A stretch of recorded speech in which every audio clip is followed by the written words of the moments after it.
Good evening. I'm Bryn Weiss, in for David Aiken. We start tonight in battleground Alberta, where new allegations about former Premier Alison Redford's flying habits are making waves in the race to replace her as PC leader. Joining me now from Calgary is one of the men in the running, Jim Prentice. Jim, thanks so much for being with us. Nice to be with you, Brent. I want to start with these recent allegations. I know you had a statement about these last night. So what do you make of this internal Auditor General's report that have these allegations in them about the false passengers? Well, Brent, of course, we need to see the final report, which I gather is coming later this month. But I'm saddened, disappointed, angry, as other Albertans are.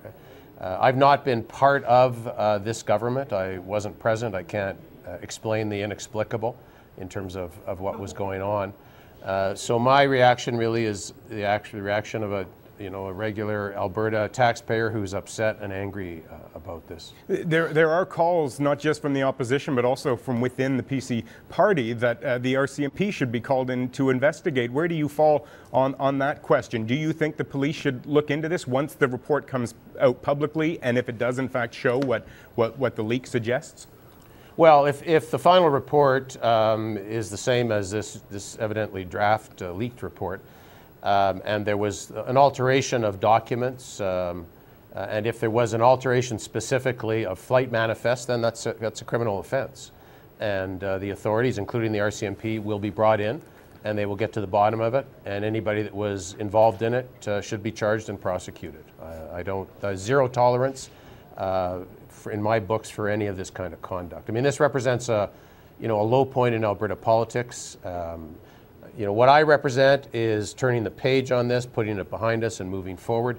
I've been very clear from the time I started this campaign that we have to see the end of this attitude, and that Albertans deserve a government with a leader and a premier that respects them and respects their taxpayers' dollars. I wonder, Jim, and we'll put on our hypothetical hats here for a second, if you win the leadership, you would sort of become premier.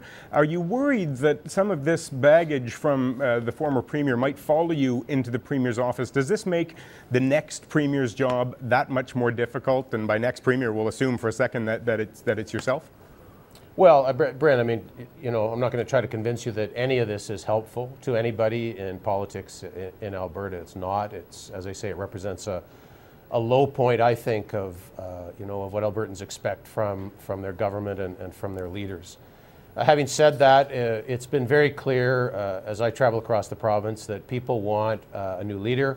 They want a sense of direction. They want leadership in this province in so many different respects, whether you're talking about the economy and economic issues or social issues in schools and hospitals and so on. I think what Albertans want to see is a new sense of purpose, and they're prepared to give a new leader and a new government a chance. What's the key, Jim, to restoring that trust with Albertans? How would you, if you win, how would you prevent these types of abuses from happening in the future?